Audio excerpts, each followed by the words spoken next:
क्या है मानव धर्म? कैसे एक महान संत को नहीं मिला मोक्ष का मार्ग? इस कहानी के जरिए हम जानेंगे कि वास्तव में मानव धर्म होता क्या है। कई बार महान तपस्वी को भी मोक्ष नहीं मिलता। ऐसा क्यों? कलयुग में क्या होना चाहिए धर्म की परिभाषा? किस तरह धार्मिक कर्म कांड करके लोग अपने आप को ज्ञानी मानते हैं, पर क्या वास्तव में यह धर्म है? आइए जानते हैं। एक महान संत थे जो बहुत ही प्रचंड तपस्वी थे। उन्हें कई शास्त्रों का ज्ञान था, कई श्लोक मुख जबानी याद थे। उनकी बुद्धिमानी के चर्चे मीलों तक थे। संत दिन रात प्रत्येक पल भगवान की भक्ति में लगे रहते थे, कठिन से कठिन तपस्या करते थे, लेकिन उन्हें सेवा में रुचि नहीं थी। उन्हें लगता था सेवा से ज्ञान नहीं मिलता, केवल ईश्वर के ध्यान से ही जीवन तरता है। इसलिए वे दिन रात ईश्वर भक्ति में ही तल्लीन रहते थे। न उन्हें किसी अन्य से लेना था और न देना, न किसी का भला करते थे और न ही बुरा। ऐसे व्यक्ति से समाज को कोई खतरा नहीं होता, उन्हें लोग अच्छा ही मानते हैं। इसी कारण इनकी प्रसिद्धि सभी जगह थी। एक दिन संत अपनी साधना के लिए वट वृक्ष के नीचे बैठे।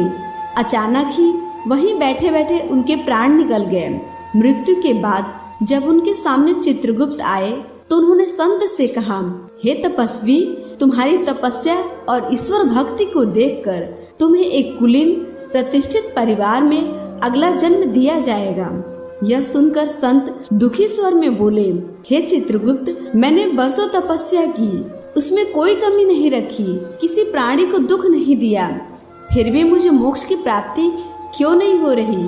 इस पर चित्रगुप्त ने संत को धर्मराज के सामने पेश किया। संत ने अपनी सारी व्यथा धर्मराज से कही, अपने सारे धार्मिक कर्मकांड के बारे में विस्तार से कहा।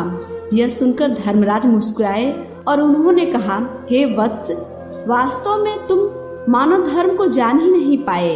तुम्हें पता है, तुमने कठिन से कठिन तप किया, किसी को कष्ट नहीं दिया, लेकिन तुमने परोपकार भी नहीं किया। अपने अर्जित ज्ञान से किसी अज्ञानी की मदद नहीं की, किसी रोगी का उपचार नहीं किया, किसी भटके राही को सही मार्ग नहीं दिखाया। वास्तव में तुम जानते ही नहीं हो कि परोपकार ही असल मायने में मानव धर्म है। सेवा भाव ही मानव जीवन का आधार होना चाहिए।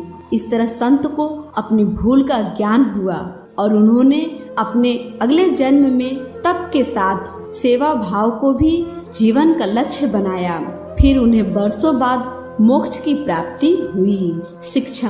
वास्तव में इंसान को यह पता ही नहीं होता कि धर्म क्या है और वो दिन रात धार्मिक कर्मकांड में लगा रहता है। जैसे हमेशा एक बात सुनने में आती है कि तीज त्योहार पर लोग ब्राह्मण को दान देते और भोजन कराते हैं। भले ब्राह्मण संपन्न हो, खुद 4 पहिए के वाहन से घूमता हो, लेकिन बड़े शान से उसे दान दिया जाता है और वो स्वीकार भी करता है। आप खुद ही सोचिए, ऐसे दान का क्या महत्व होगा? अगर आप यही दान किसी गरीब को देंगे तो शायद उसकी कई दिनों की भूख शांत होगी, उसे जीने का सहारा मिलेगा। कई घंटों तक पूजा करना या भजन करना गलत नहीं है, लेकिन अगर यही वक्त किसी अनपढ़ को पढ़ाने अथवा किसी रोगी की सेवा में लगाए तो किसी का भला जरूर होगा और ईश्वर की नजरों में यही उसकी सच्ची उपासना होगी।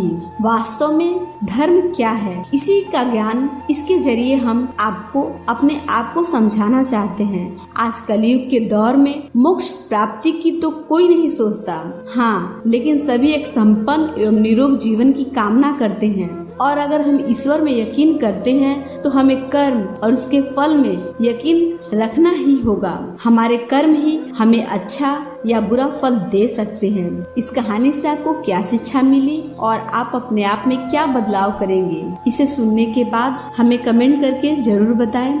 अगर आपको ये वीडियो पसंद आई हो, इसे लाइक करें, शेयर करें, कमेंट करें और हमारे इस चैनल को सब्सक्राइब भी करें।